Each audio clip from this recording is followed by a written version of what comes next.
quarter column in the upper right-hand corner of the page. Otherwise, I don't take the ad. Yes, sir. Now, let's see, what else is there for me to clean up around here? Yeah? Well, Mrs. Eustace, how are you? I called because I wanted to know how much you charge for a trip to Windsor on Friday. Friday for Windsor. The camp for the underprivileged boys. Yes. You see, I wanted to charter one of your buses to take some of the boys to camp. Oh, yes. Well, in that case, I couldn't make any charge. No, if it's for charity. No, Ms. Eustace. Not a penny. No, just expenses. I want to do everything I can for those dear little fellas. After all, I was an underprivileged kid myself once. Like most people, law enforcement officers take a great deal of pride in their work. And when a case is solved, the man responsible for its solution has the personal satisfaction of a job well done. Not only because he has brought a lawbreaker to justice, but because he has won a victory for all honest men over the thieves, swindlers, and sharpshooters who think they can get away with it. Such a case is the one I'm now going to tell you about in my role as Chief of the Intelligence Division of the Internal Revenue Service. Treasury File 7191, Internal Revenue Service. The case of the chartered Chiseler. Well, let's see, I gave you the new schedule on those buses to the Army Induction Center. And we've got 4 trips next week to Mount Gilpin for the hotel. Well, that takes us to the middle of the month, doesn't it? Yes. What about Mrs. Eustace? Oh, yes, Mrs. Eustace and those monsters she's taking to camp. Well, I think I can squeeze Crawford in on that run. I'll take him off the sightseeing tour for that day and use Hobart. Do you have to? What do you mean? Why do you always switch Crawford's schedules around so we can drive for Mrs. Eustace? I notice you do it for all the other women's organizations, too. He's our best driver, kid. He knows how to handle those old biddies. Besides, they always ask for him. Oh, I see. This, Crawford's a pretty handsome guy. He's got a way with the women. You know him? Yes, I know him. I've seen him once or twice. You've been out with him, too, haven't you, Louise? Yes, I've been out with him. What's the matter with me, baby? Why do you always have to turn me down on dates and go out with that guy? 15 times I have to ask you to go to dinner with me or go to a show or... There you go again.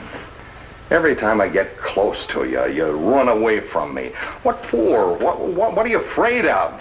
I used to have secretaries that'd give the world to be on the good side of the boss. Well, what makes you so different? I'd better get these letters off, Mr. Miller. No, wait a minute. I don't like to talk to you like this, Louise. I want to do nice things for you. I want to take you out to nice places. I want to spend money on you, maybe put a ring on your finger. I'm that nuts about you. Don't ever do that to me, Mr. Lamont. Don't you ever put your hands on me again. I'm sorry, baby. I couldn't help it. Well, yes, I agree that for a man who owns a fleet of charter buses, Malone appears to be reporting a relatively small income. And yet there's nothing in his returns that looks particularly suspicious to me. What caught your eye, Logan? Sit down. His deductions for charity, Chief. In every case, his contributions were directly connected with his business dealings. If he contributed to a church, that very same church used his buses. If it was a woman's charitable organization, well, they chartered his buses, too. Well, there's nothing very unusual about that, Logan. He'd have reason to contribute money to organizations which patronized him.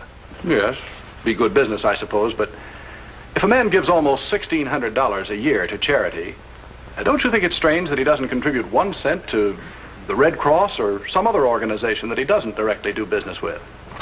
I mean, if a man is that charitable, wouldn't it show up someplace else? Yes, I think maybe you've got something there, Logan. All right. Go ahead on a preliminary investigation. Right, Chief. In order to determine whether or not Ed Malone had been making more money than he reported on his income tax returns, Agent Logan began a preliminary investigation of Malone's standard of living, the type of house he owned, the clubs he belonged to, the restaurants he frequented, and the sort of purchases he made in local stores. Apparently, Malone lived a rather modest life, having a charge account in only one department store in town and using it only occasionally. However, there was a charge account in this very same store for a man who had given Malone as a credit reference. And this account was used quite frequently for a number of expensive purchases. Oddly enough, the man who maintained this account was a bus driver who worked for Malone, a man named Crawford, John Crawford. Well, thank you, man. Thank you, Johnny. But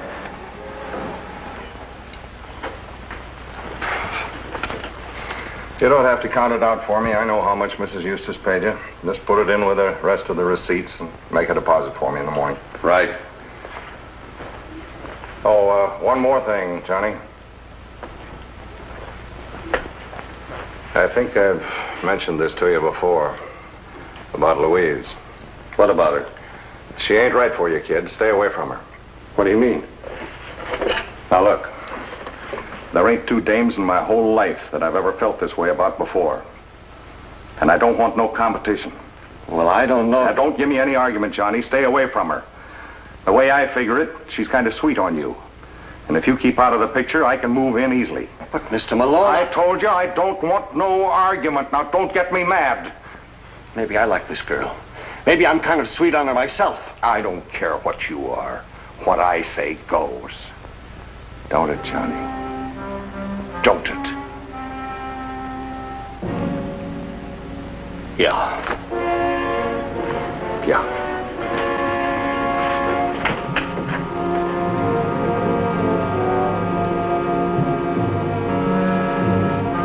Johnny?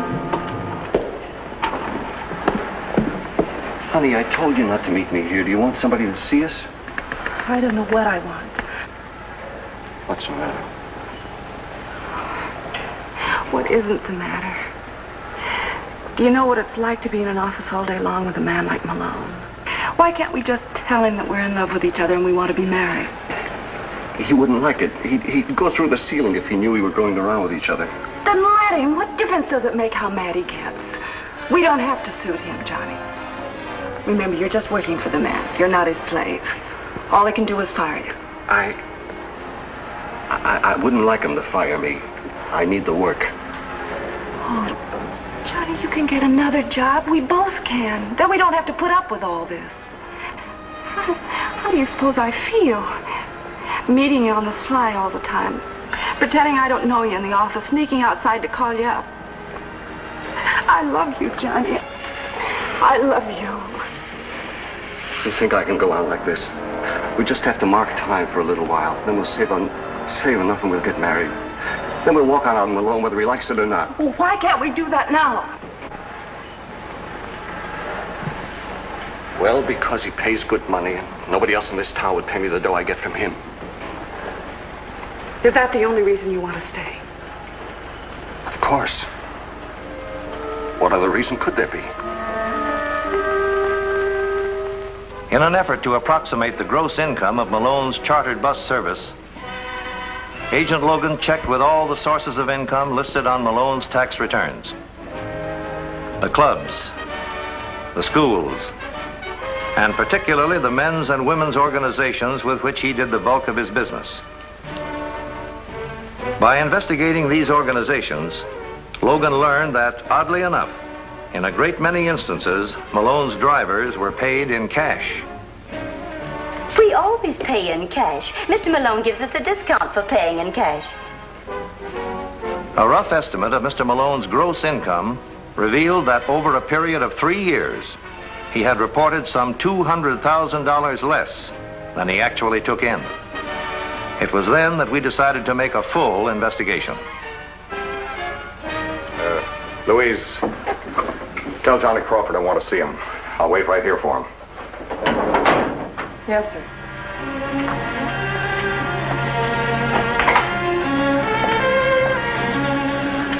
But why, Johnny? Why haven't you been to see me? It's been almost a week and we haven't even had a date. Well, I was out of town for 2 days and... And what? Honey, don't pin me down like that. I just couldn't make it, that's all. Don't you love me anymore, Johnny? Is that what you're trying to do, let me down easy? Of course not. It's just taking too much of a chance. If he should see us going around together, Maybe you want to break off for a while. Is that what you want? I didn't say I wanted to break off. You know I love you. Johnny! Johnny! I told Louise I wanted to see you. Yes, sir, Now, Johnny! Yes, sir. I'm coming.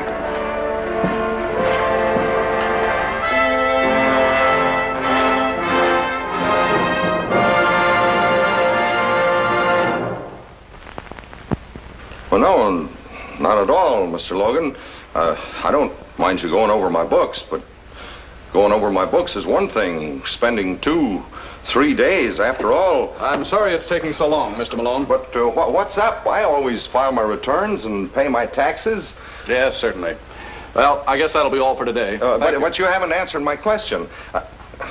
Look, I've been a pretty decent guy about all this. I got a right to know. You'll know, Mr. Malone. But if I've made any mistakes, I'd like to correct them. What mistakes would you like to correct, Mr. Malone? Well, These books have all been audited, haven't they? sure, but maybe I've left out an item someplace, or maybe a couple of items, you know. Like what? You've reported everything on your tax returns, haven't you? Well, certainly I have. Well, then there's nothing to worry about. Goodbye, Mr. Malone. I'll be back in the morning. Louise, come in here a minute, will you? Has that Treasury guy been asking any questions about me?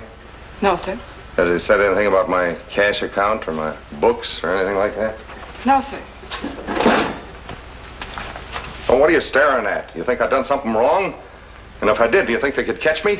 I don't think anything, Mr. Malone. I mind my own business. Atta girl. You keep doing that, while these treasury men are around, everything will be hunky-dory. Now, how about going out to dinner with me tonight? We'll have the thickest, juiciest steak and mushrooms this side of Kansas City. We'll go all the way up to Stockton, Please huh? let me go. Oh, don't be like that, honey. I don't see why you can't be a little nice to a guy once in a while. You could write your own ticket with me if you'd be a little nice. Nice. What do you know about being nice? You never did anything kind or decent for anybody in your whole life. Maybe I'm about to change. And that'll be refreshing, and maybe you'll let me alone. Why don't you leave Johnny alone, too? What are you trying to do to him? Why are you trying to break us up? Ah, forget Johnny Crawford, honey. He can't do nothing for you, not the way I can. He's just a two-bit punk I picked up from off the street and made a driver out of. I could step on him like a bug. And what could he do to you? Are you kidding?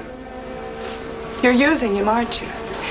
Every time there's a cash collection, you use Johnny. There must be some reason for it. Look, you told me you was minding your own business. This is my business. Anything to do with Johnny is my business. If he wasn't doing something crooked for you, he wouldn't be so afraid of you. Louise, this kind of talk's going to get you into trouble. You've got to learn to keep your mouth shut. So you can keep on with your crooked schemes? So you can keep Johnny from trying to see me? Shut up, you little dope. I ain't got no crooked schemes, and don't you run around saying I have. Please, you're hurting my arm. All right. Keep your trap shut. I warn you, Louise. I can make a lot of trouble for Johnny Crawford if I want to. If you don't behave yourself, believe me, I will.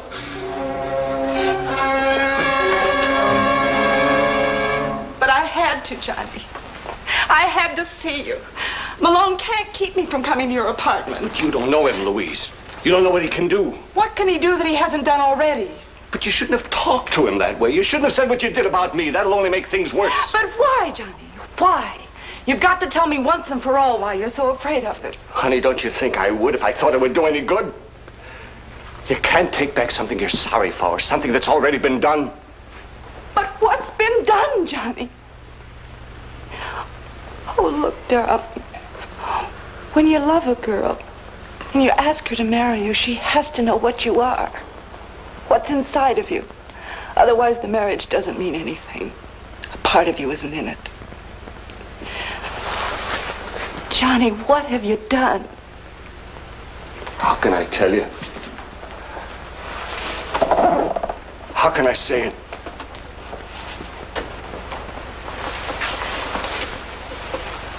Is it that bad, honey? Louise, I killed a man. 6 years ago, I killed a man, a drunk on the state highway.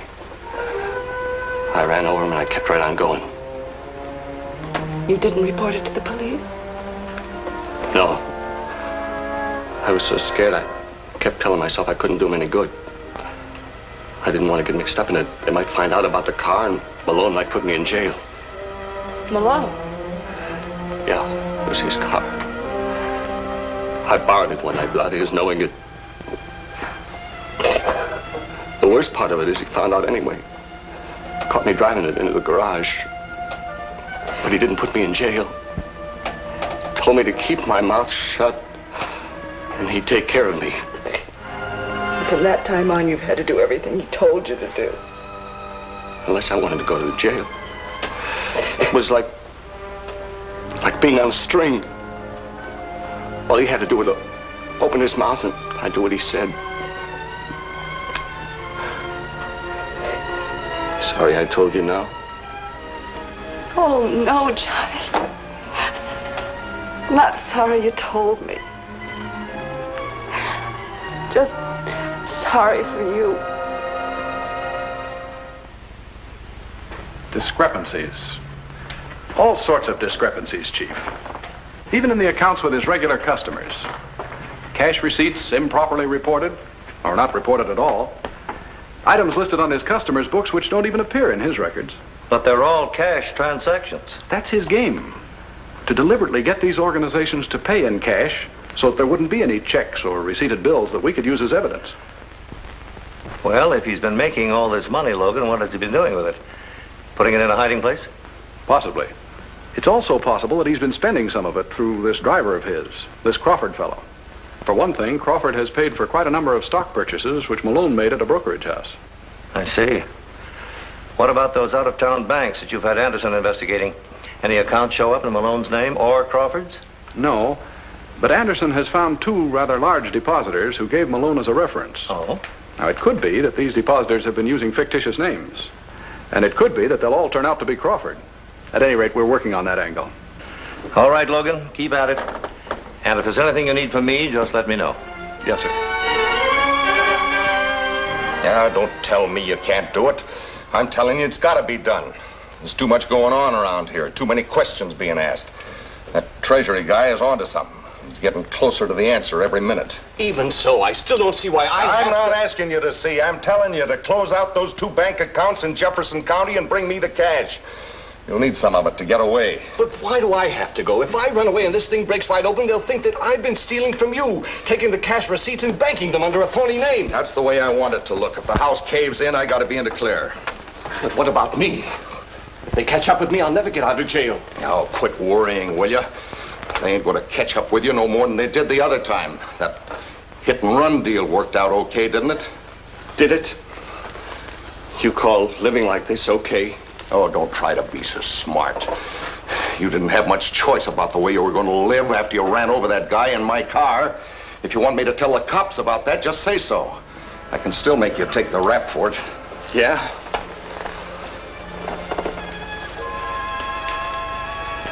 Well, maybe I can make you take the rap for a few things, too. With the Treasury. You want to try it? You want to go to jail for sure? Or do you want to play it smart? Get out of town for a while till this thing blows over. Which is it, Crawford? 5, 10 years in jail? Or a chance to walk away from it? Come on, make up your mind. Okay, Malone. I'll go tonight. Now you're talking.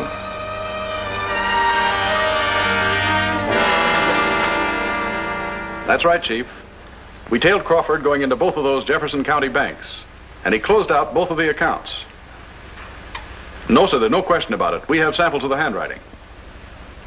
Yes, sir, I'll do that right away. You can't do it, Johnny. I'm not going to let you throw your whole life away. It doesn't matter. My life isn't worth much anyway. If you were really for me, you wouldn't be standing around telling me not to go. You'd come with me. And help you run away from something you can't ever run away from. Don't you know what it would be like? Haven't you had 6 years of it? But this time it'd be different. We'd be together. We'd be married. Married to what?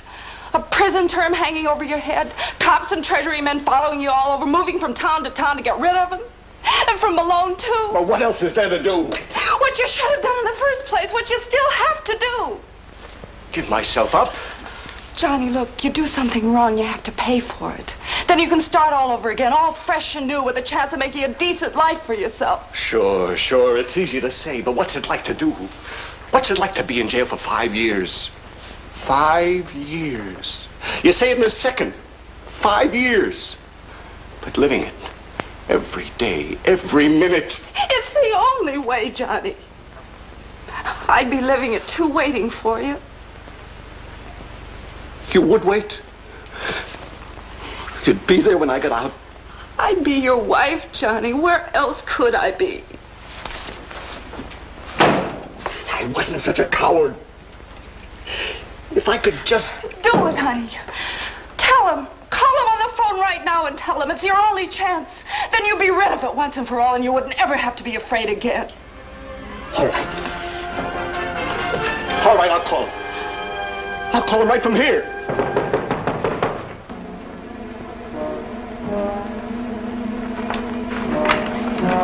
Hiya, Johnny. Well, Louise. What do you want, Malone? I just dropped by. See how you're getting along. The train leaves in about an hour. Thought I'd drive you down to the station. I don't think he's going, Mr. Malone. No? Well, I didn't think I'd have much trouble persuading him, but if there's going to be any argument, I think I can settle that, too. He's not going, Mr. Malone. And you're not going to make him. Is he, Johnny? Tell him, Johnny. Come on, pick up your bags, kid. Come on. No.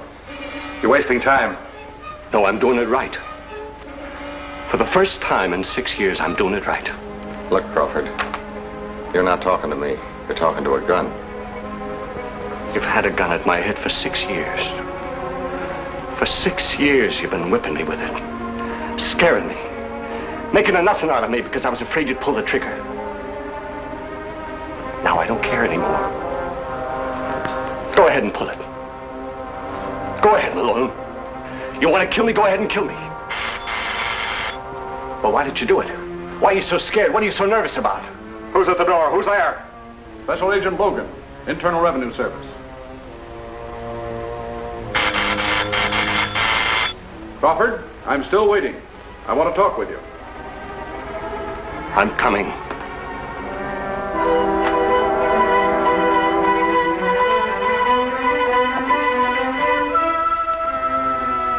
I got a lot to tell you, mister. A lot to tell you. All right, Crawford. You can start right from the beginning.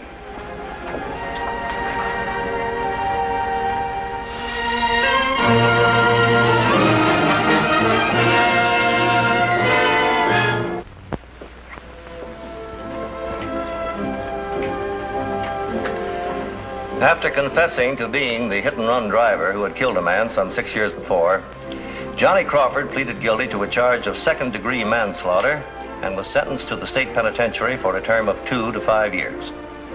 He was also convicted by a federal court for aiding Edward Malone in deliberately attempting to evade the payment of income taxes. However, because he testified for the government, he was given a suspended sentence by the court. As for Malone, who was convicted of income tax evasion on 6 counts and sentenced to the federal penitentiary for 7 years, an ironic ending was written to his story. He was taken to the penitentiary from the United States Marshal's office in one of his own chartered buses.